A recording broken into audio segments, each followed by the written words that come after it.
해수욕장 백사장이 녹조가 퍼진 것처럼 온통 초록빛깔입니다. 하늘에서 바라보면 파래로 가득 찬 바다는 마치 풀밭처럼 짙은 녹색으로 보입니다. 제주 해변의 불청객 구멍 갈파래입니다. 이틀째 중장비를 동원해 치우고 치워도 끝이 없습니다. 답답해요. 진짜 동네 주민으로서는 볼 때마다 진짜 안타깝죠. 뭐 자고 일어나면 다시 밀려오니까 이거 할 짓이 아닙니다. 파래가 방치되면서 하얗게 썩고 있는데요. 겉은 하얗게 말라 보이지만 뒤집어 보면 축축하고 벌레와 함께 악취가 진동합니다. 해수욕장을 찾은 관광객들도 발길을 돌릴 정도입니다. 아이들이랑 여기 와서 재밌게 놀려고 좋은 상상을 하고 왔어요. 근데 막상 와보니까 여기 파래가 너무 많고 또 냄새가 자꾸 올라와가지고. 해안으로 들어온 바닷물의 흐름을 막는 인공구조물인 방파제. 여기에 양식장의 배출수가 유입되고 고수온 현상까지 겹치면서 파래가 크게 번식하는 겁니다. 양식장에서 나온 물들을 배출수들을 이제 물 저 밖으로 또 빼는 문제가 있고, 그다음에 순환이 좋아지게 하기 위해서 항의 구조 변경은 꼭 필요할 것 같습니다. 결국 제주도가 방파제 철거 방안까지 검토하고 있지만 문제는 이곳뿐만이 아닙니다. 비슷한 이유로 함덕과 구자, 성산 등 제주 동부 지역 해안에서도 해마다 몰려드는 파래에 몸살을 앓고 있습니다. 최근 3년간 제주도에서 수거한 파래만 23,000톤.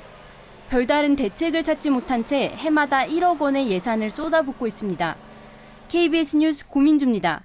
국제 멸종 위기종인 바다 거북 13마리가 5년 전 제주 앞바다에 방류됐습니다. 바다로 간 줄 알았던 거북이 한 마리는 11일 만에 사체로 발견됐습니다. 뱃속에는 쓰레기가 쏟아져 나왔습니다. 비닐과 폐 플라스틱 같은 폐기물 200여 점이 거북이의 생명을 앗아간 겁니다. 또 2년 전 제주에선 왼쪽 앞다리가 잘린 거북이가 발견되기도 했습니다. 폐그물에 꽁꽁 묶여서 발버둥 치다가 그만 다리가 절단된 겁니다. 인간의 쓰레기가 이렇게 해양 생태계를 무참히 파괴하고 있습니다. 최근 제주에서는 목에 폐그물이 감겨있던 바다 거북이가 시민의 도움을 받아서 가까스로 구조됐는데요. 문준영 기자가 취재했습니다. 백발의 중년 남성이 나무 막대기에 의지하며 바닷속으로 들어갑니다. 잔뜩 뒤엉킨 폐어구 뭉치 사이로 둥근 물체가 걸려 있습니다. 해양보호생물인 붉은 바다거북으로 등딱지가 1m가 넘는 성체입니다. 붉은 바다거북은 고통의 연신 가쁜 숨을 내쉽니다. 형, 내가 잡고 있을 테니까. 목과 다리에 감긴 그물을 일일이 끊고 나서야 바다거북은 무사히 바다로 돌아갈 수 있었습니다. 저도 한쪽 발이 걸렸었거든요. 근데 도저히 당황도 하고 또 빠져나갈 수 없는 거구나. 이번엔 운 좋게 구조됐지만 폐어구에 걸린 바다거북은 상당수가 죽은 채 발견되고 있습니다. 지난 2년 동안 제주 해상에 좌초된 바다거북은 60마리입니다. 이 가운데 4분의 1인 15마리가 폐어구에 걸려 목숨을 잃었습니다. 신고되지 않은 사례까지 포함하면 폐어구 때문에 죽는 개체는 더 많을 것으로 추정됩니다. 수면으로 올라와가지고 이제 호흡을 해야 되고 또 이제 주변에 있으면 그 수면에서 이제 표충성 어류들이라든가 이런 그 어류들 대상으로 이제 먹이 활동도 이제 하거든요. 한국해양과학기술원이 바다거북 사체 34마리를 부검한 결과 80%가 플라스틱을 먹은 것으로 조사되면서 해양 폐기물은 사람과 바다 생물 모두에게 심각한 위협이 되고 있습니다. KBS 뉴스 문준영입니다. 최근 강원 북부 동해안에서 악상어와 백상아리 등 상어류가 잇따라 발견되고 있습니다. 여름 해수욕장 개장과 맞물려서 피서객 안전이 우려되는데요. 해수욕장 주변에 안전망을 설치하는 등 대책이 추진되고 있습니다.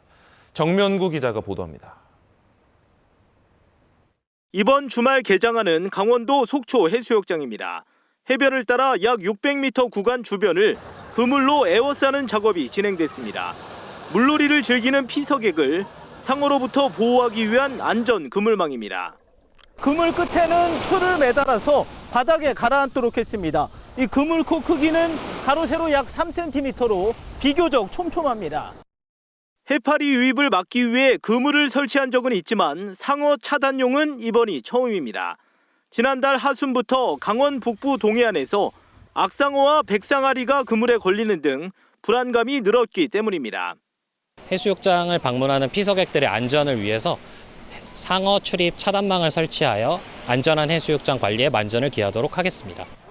해변 가까이서 상어가 발견되는 일은 드물지만 최근 발견된 상어들이 난폭한 성격인 만큼 혹시 모를 사고에 대한 주의가 필요합니다.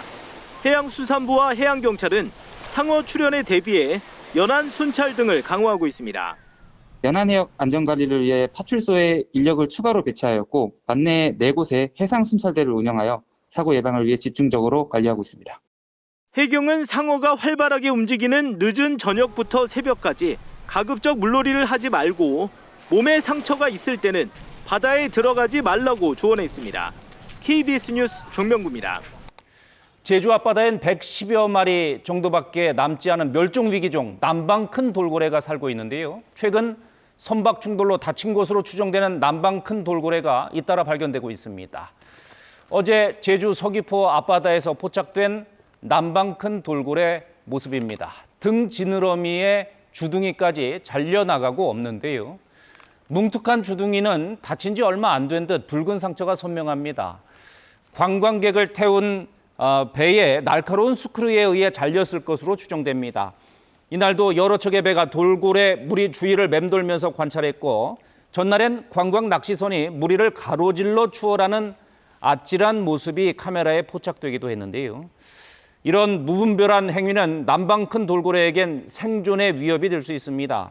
내일부터는 관광 선박이 50m 이내로는 남방 큰 돌고래 무리에 접근해서는 안 되고 이를 어길 경우 과태료 200만 원이 부과됩니다. 남방 큰 돌고래가 마음 편히 헤엄치고 뛰놀 수 있도록 모두의 관심이 필요해 보입니다. 그간 동해에서 드물게 나타나던 상어가 올해 들어 이례적으로 자주 출몰하고 있습니다. 동해의 수온 상승이 원인으로 꼽히는데요. 상어 출몰 빈도가 더 늘 것으로 보여서 해수욕장을 운영하는 자치단체마다 대책 마련에 분주합니다. 보도에 정상빈 기자입니다. 회색빛 삼각형 등지느러미를 가진 큰 물고기 한 마리가 유유히 바닷속을 헤엄칩니다. 대략 2.5m 길이의 청상아리로 추정됩니다. 지난 7일 강원도 삼척시 광진항 앞바다에서 해양경찰 구조정이 발견했습니다. 최근 약 한 달 동안 강원과 경북 동해안에서 발견돼 해경에 신고 접수된 상어류는 모두 14마리. 특히 사람을 해칠 정도로 공격성이 강한 백상아리와 청세리 상어도 발견됐습니다.